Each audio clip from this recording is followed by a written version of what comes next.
Hi, welcome to the Student Learning Commons. Today we're going to talk about how to write an op-ed. Before we get started, I would like to acknowledge that this recording is being made on the unceded and rightfully owned territories of the Musqueam, Squamish, and Tsleil-Waututh people, but that you might be watching this from other territories. So please take a moment to think about the people who have stewarded the lands where you are for millennia, so that we can all be here learning today in this virtual space. And I'd also just like to add that if I were on Burnaby Mountain right now, I love to think about the fact that the mountain where the Burnaby campus is located is actually called the Place of the Arbutus in the Squamish language. And I wish I knew more of those colorful and descriptive place names for the spaces that I travel through in my daily life. Okay, so what is an op-ed? Many readers think that the op stands for opinion, and that's not correct. However, I recently heard a politician who had not liked how a writer described him in an op-ed piece. And the politician angrily told an interviewer, an op-ed is not about opinions. Well, unfortunately, we'll have to break it to the angry politician that that's not correct either. An op-ed is actually a short essay published in the mainstream media, and it conveys the opinion of the writer about a very specific topic. According to the Merriam-Webster Dictionary, it is a page of special features, usually opposite the editorial page of a newspaper. And the abbreviation op-ed was first used to describe this page in 1970. The op, therefore, stands for opposite, and the ed stands for editorial. And of course, we're losing that meaning as we move away from paper newspapers to digital formats where there are no pages that are opposite other pages.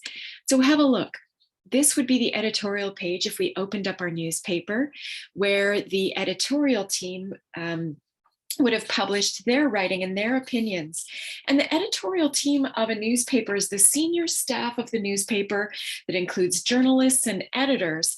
And because they run the newspaper, they get to publish their opinions, and they can do it as a team. So often we'll see the opinions that appear to be coming from the newspaper on the editorial page.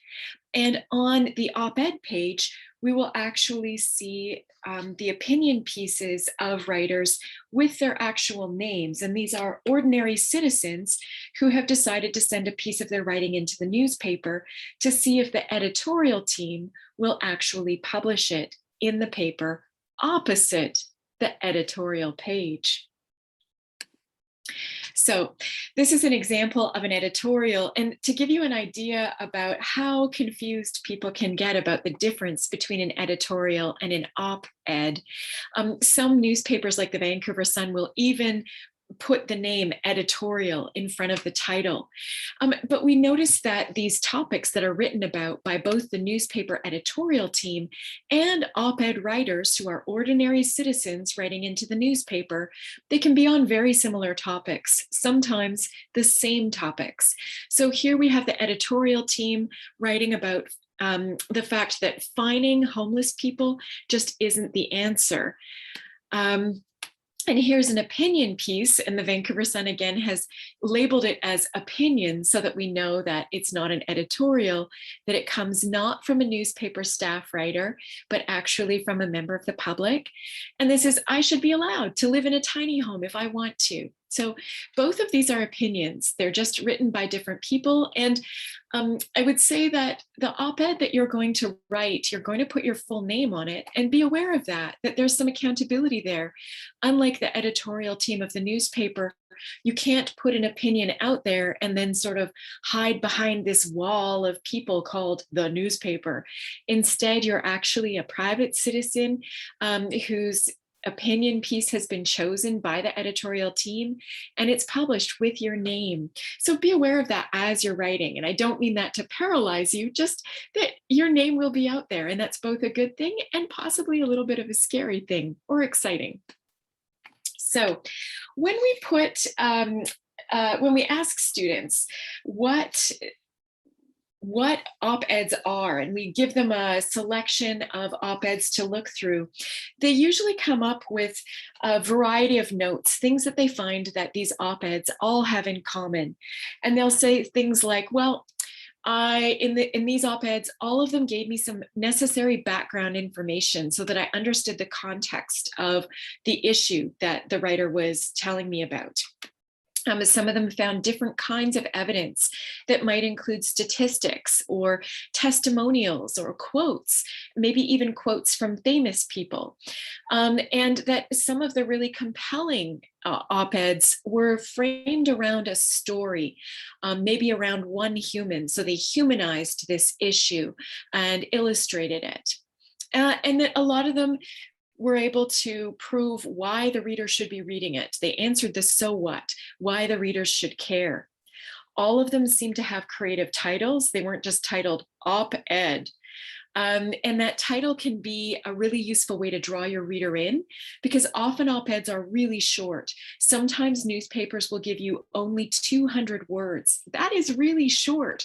And so that using that title that might not count as part of the 200 words, that gets your topic started already.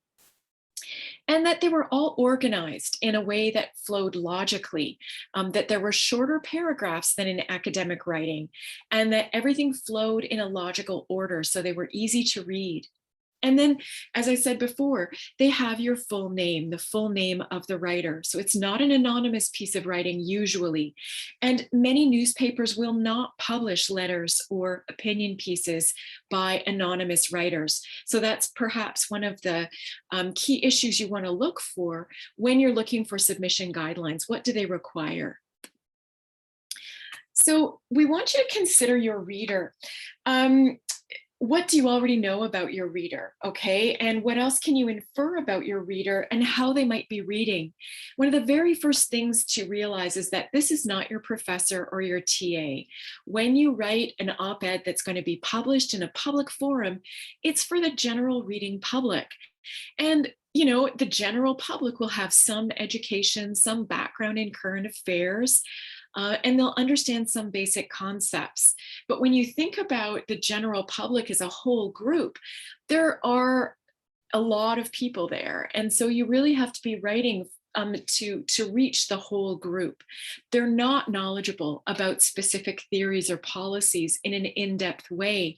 And so it's up to you, if you're going to be talking about policy issues or anything theoretical, to fill them in. And you need to do this in a way that they'll understand.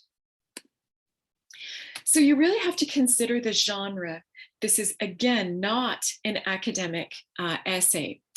And let's look at some examples of this. Let's illustrate this point. We have some examples here of how academic and non-academic genres of writing might discuss the same topic. So in an academic argumentative essay, you're going to be calm. It's going to be clearly written.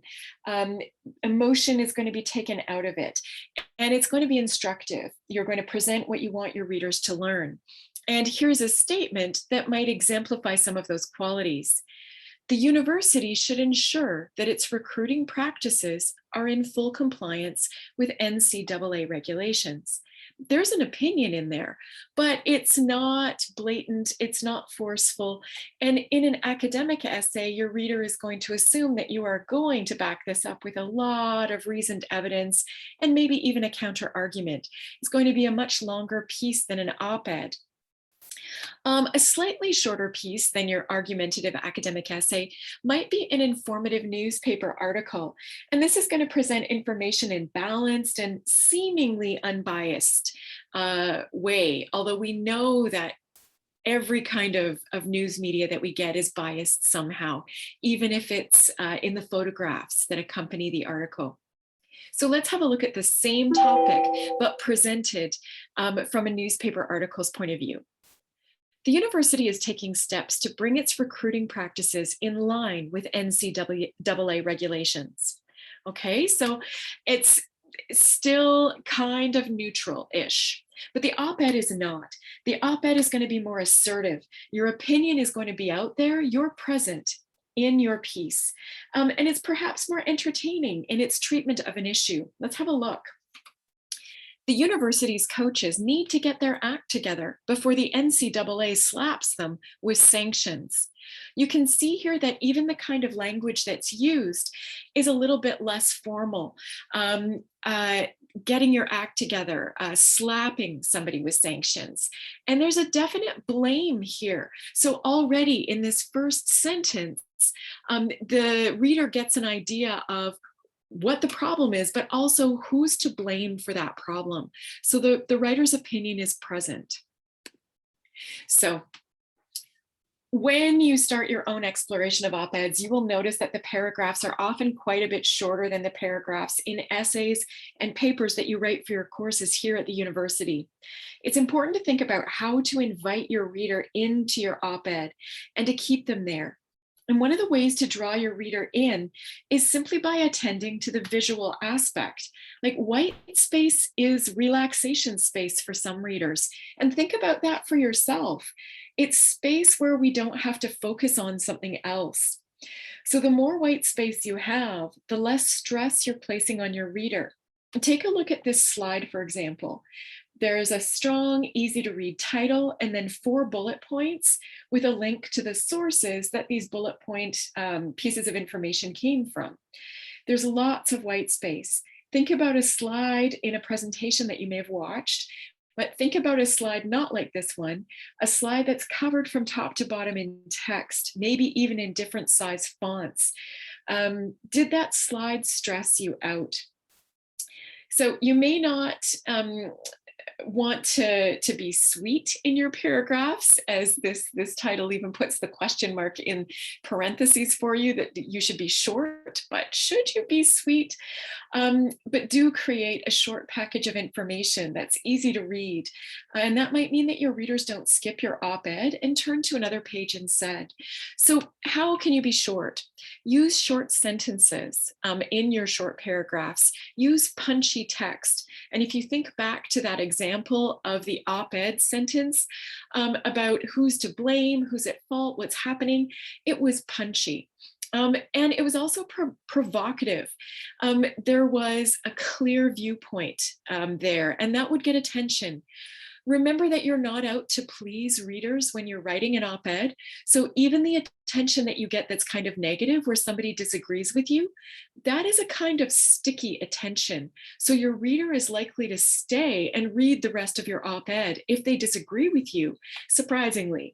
So don't be afraid to have readers who disagree with you. Do use relevant facts and statistics, but not too many. And you're not going to be including in-text citations. You know the names of authors of the sources you're using and the publication dates that we see all the time in parentheses in academic writing. That's not going to be in your op-ed. And for me, I remember way back when I started university and I was reading academic articles for the first time, those in-text citations really got in the way of my reading flow. So this is not going to be present in your op-ed. Do use examples that will help your reader understand better and might maintain interest. So again, using a story as a framing device, bringing in some kind of human to get empathy, or using humor. These are different ways of keeping your reader with you. So be responsive and clear. Try to figure out who's going to disagree with you and why, and do respond to their objections. But again, you're not there to necessarily change their mind, although after reading your op-ed, they might actually shift their opinion a little bit. Try to reinforce your central message throughout, especially at the end. And a strong title not only helps create this solid package, but it invites your reader in. And sometimes it can start to enter into that roadmap that we create with a thesis statement in our academic writing. But a creative title for your op-ed will already help to pull your reader into your topic from the very beginning. I'd also like you to think about, being clear, and what is clarity? academic writing is not always very clear. And there's an article that I just love by Daniel Oppenheimer, where he warns against unnecessarily complicated long wording. And he published this in 2005 in Applied Cognitive Psychology in this journal. And the title gives it away right away. He says, a vernacular utilized irrespective of necessity, problems with using long words needlessly. And the whole article is about how writers often in academia will use really long words.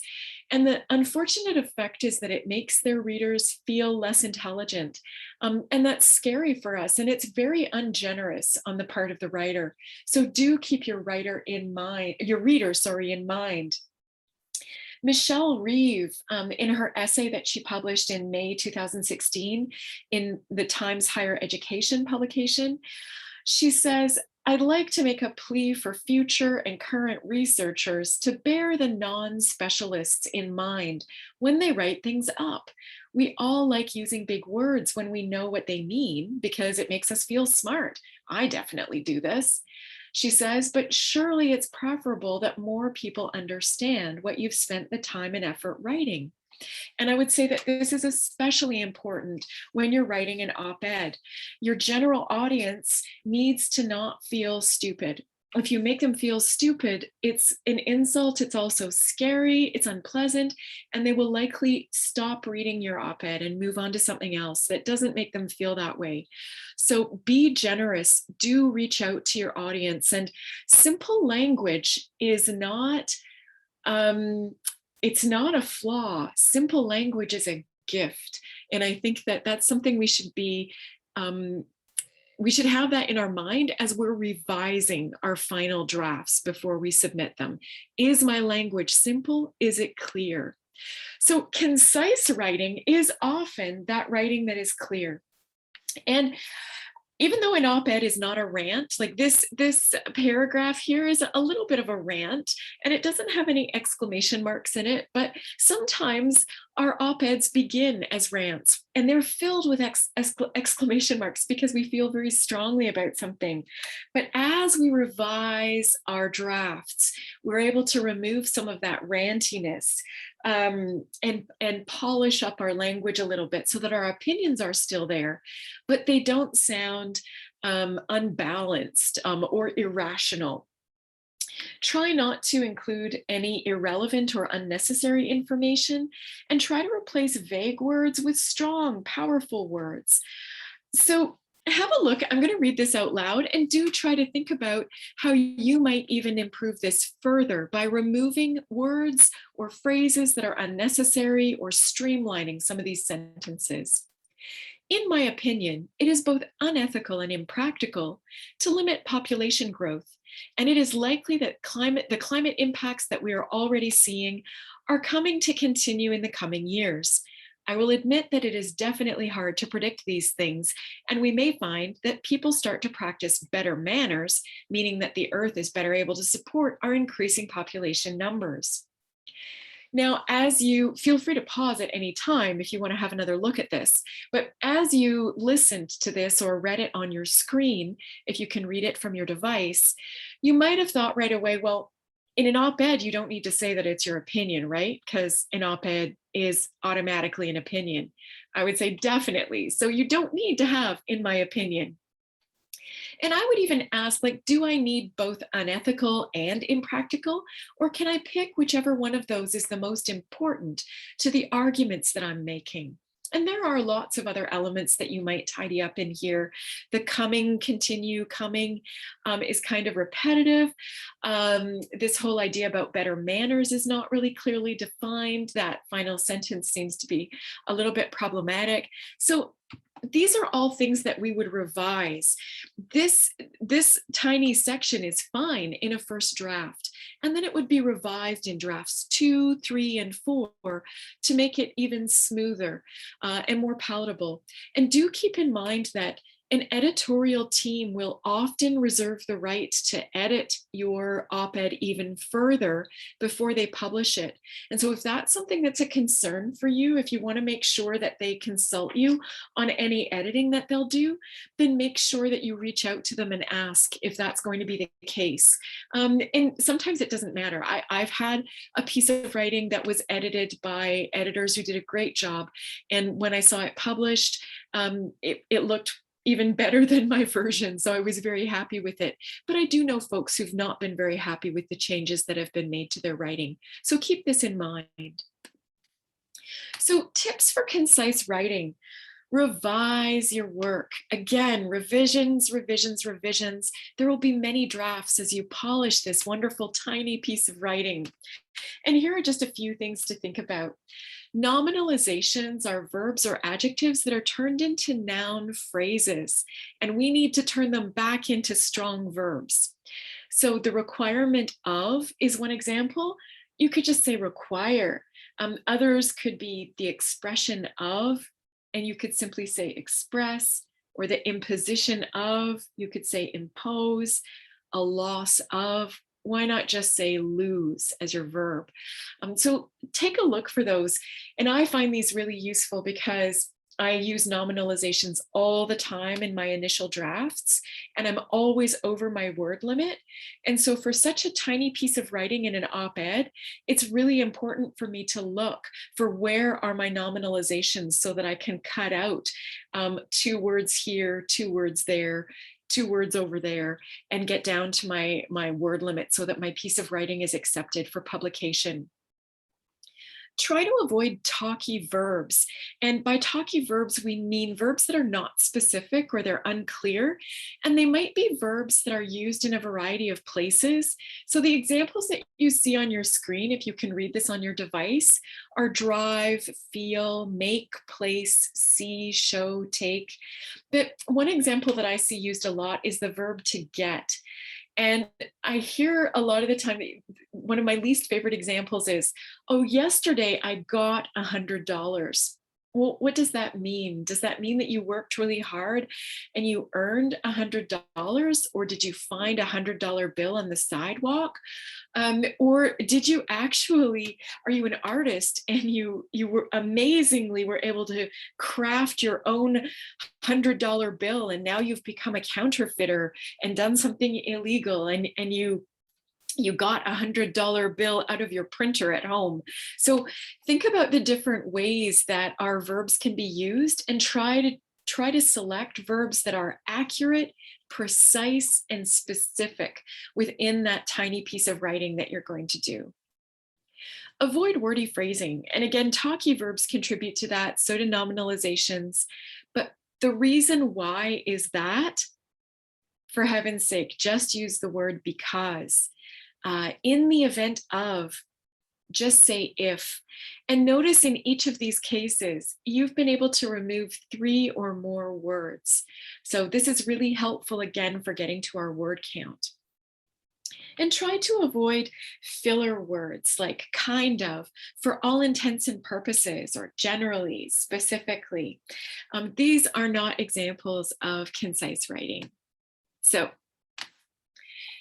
if you were going to look again at this paragraph, you would find examples of very wordy writing that could be cut down a lot. So I bet that if you were to pause your video now, you could move that 70 words down to perhaps 60, 55, 50 words even, if you were working on multiple revisions.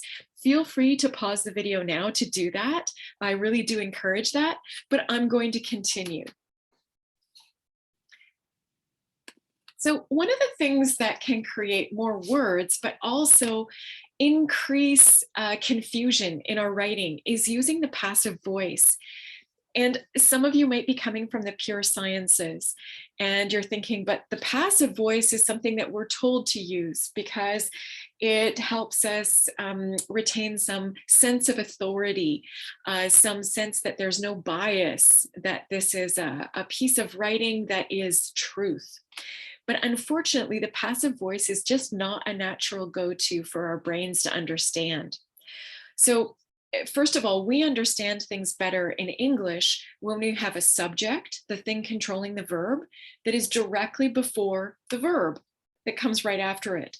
And that's the active voice. But the passive voice does something different. The subject is acted upon. So the subject receives the action expressed by the verb. Let's have a look at this. The passive first. The climate was changed by the increase in population. Okay, so that's 9 words. An active version of this would be the increase in population changed the climate. So that subject controlling the verb, the increase in population controls the verb changed. And when you use the active, not only is your reader going to understand faster, but you've been able to cut out 2 words. So really consider this. And just to make sure that you're able to test for the passive voice and remove it, fix it, change it to the active in your own writing, we have a test for you. You can test for passive zombies. So take a look at any of your sentences. And if you can add by zombies after the verb, and it makes grammatical sense. I know it would make weird sense in other contexts. Zombies are not taking over the world, I hope. But if you can add by zombies and it makes good grammar sense, then you probably have a passive construction. So have a look at these. The town was invaded by zombies. The cake was eaten by zombies. The surplus was created by zombies, and the climate was changed by zombies. All of these are passive sentences.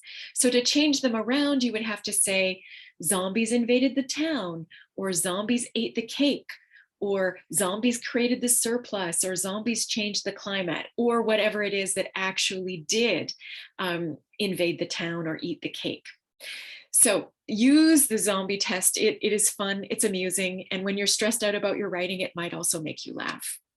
So I'm going to show you an example of perhaps an op-ed, and you're going to pause and read through these slides on your own device.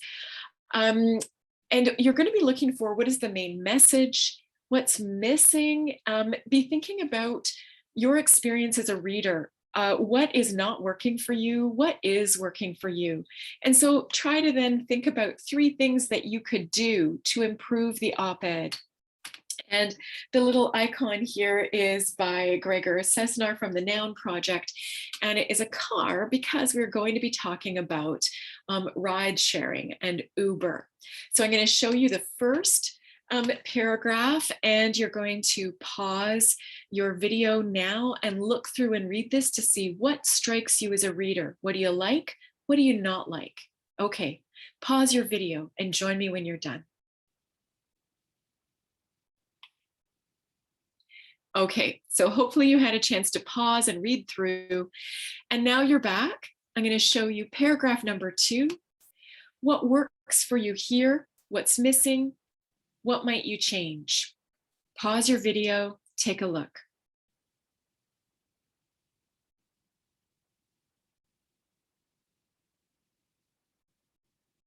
Okay, hopefully you had a chance to have a look. You've picked up a few things that you liked, a few things you didn't like. You have some ideas as a reader of what worked for you. And maybe now you're starting to think as a writer of how you might make some changes to improve these paragraphs. So the next thing that you really need to do, even maybe before you start writing your op-ed, is to do a little tiny bit of preparation. And it doesn't take a lot, but it's well worth it. Because if you want the editorial board to accept your op-ed, you really need to know what you're doing. So you need to think about how you'll prepare to submit your op-ed. And we're going to ask you to think about what you're writing, who you're writing it for, and where it should be published.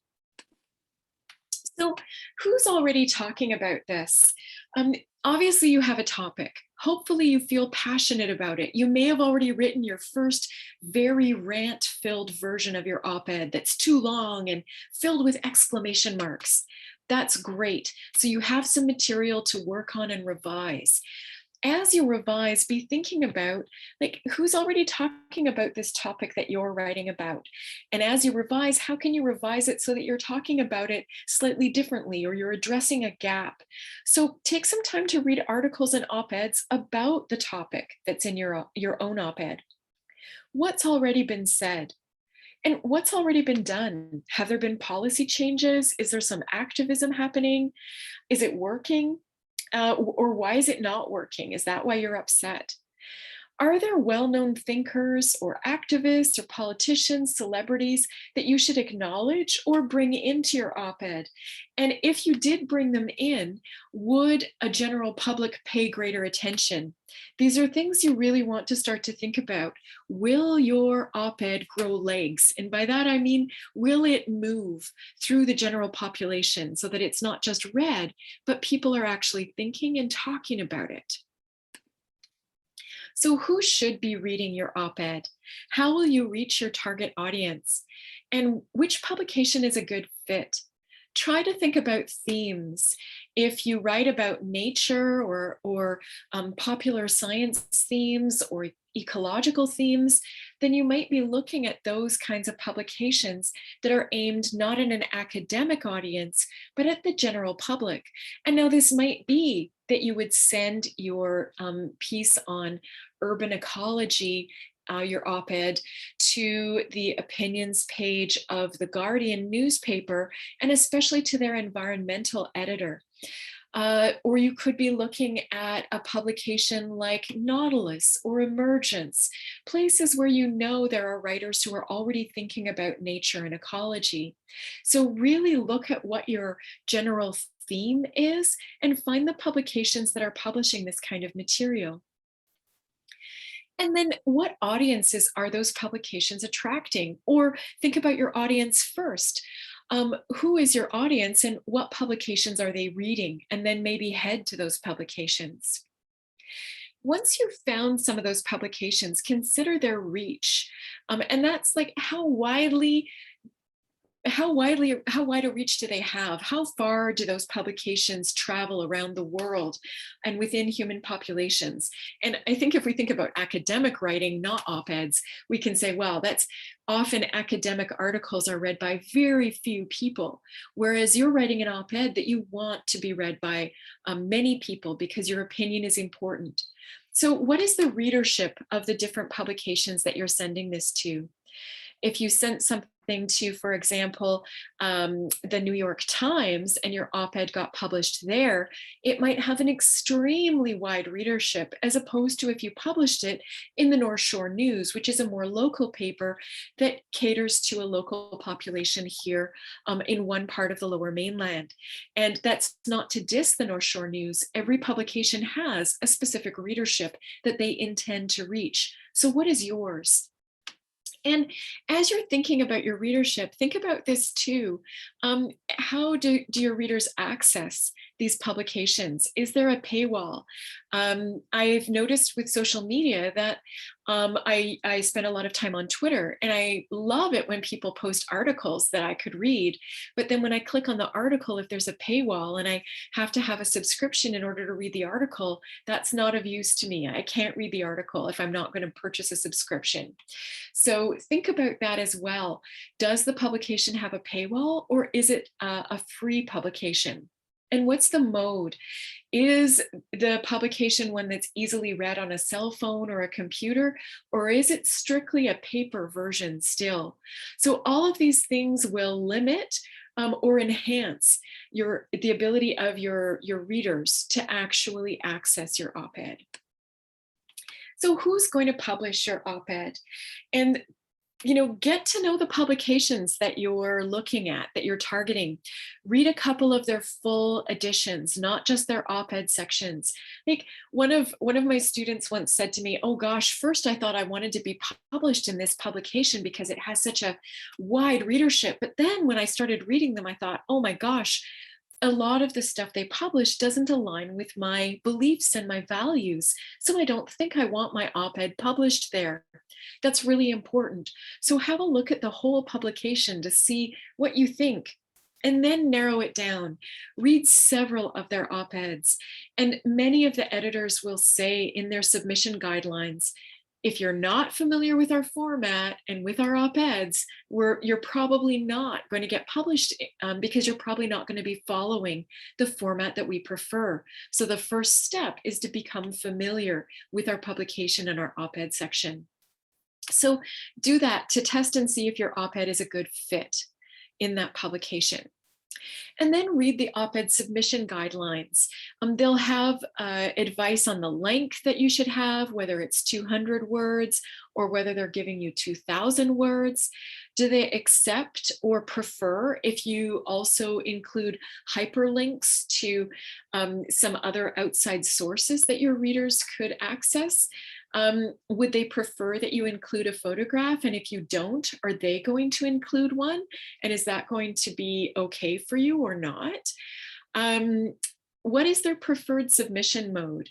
Some editors will say, that they really dislike that they receive in their personal email box submissions of op-eds, and they say, no, go through this portal that we have in our webpage, and it says very clearly, submit your op-ed here.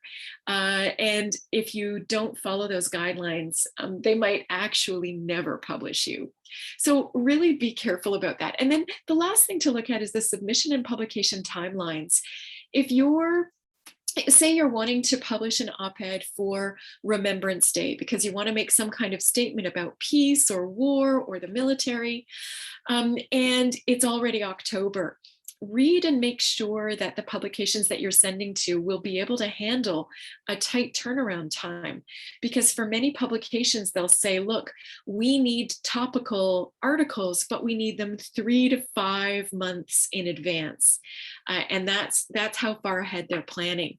So really plan strategically and don't waste your time or effort if it ends up that these publications simply cannot publish you because you're not going to reach them in time. And so you might be looking around for different papers. Earlier, I mentioned like local options like the North Shore News, and there's an even more local option. You might even reach out to the Peak, which is an SFU newspaper. And here we have an op-ed, which was published on July 21st of this year, 2021, written by Jacob Maddie. And this is really interesting because the Peak doesn't even use the term op-ed anymore. It refers to them as opinions. And of course, being in a digital format as well as a paper format, that makes sense. Lots of people don't know what op-ed means anymore. And you'll find that it's the same with a much larger publication, The Guardian, which is a UK-based publication, but it publishes around the world, news from around the world. And it has op-ed sections called opinion as well, and it has them in different sections. So they would say to writers, well, look, figure out where your op-ed belongs. Does it belong in the climate environment section? And so this is an example from Kate Aronoff, published in August of 2021, Is Democracy Getting in the Way of Saving the Planet? And one of the interesting things about The Guardian is that it is currently, I don't know for how much longer, it is one of those newspapers that does not have a paywall. So it does have a readership that is much wider because people don't have to be able to pay to access the articles that are published there. So again, be thinking about this. So don't write alone. The SLC Student Learning Commons here at SFU provides one-on-one consultations for 30 or 60 minutes. You can do those in person on one of our campuses, or you can actually join us in a virtual space to do that. There we have hard copy and online resources for you. There are online feedback resources like Right Away, where you can send your paper in digitally and 2 to 4 days later, receive it with some in-depth feedback actually written in your copy. And we have all kinds of writing workshops here at the Student Learning Commons. So if you're curious, reach out, come visit us, make an appointment for a one-on-one tutorial, book yourself into a workshop. Don't write alone, and do enjoy writing your op-ed. Good luck.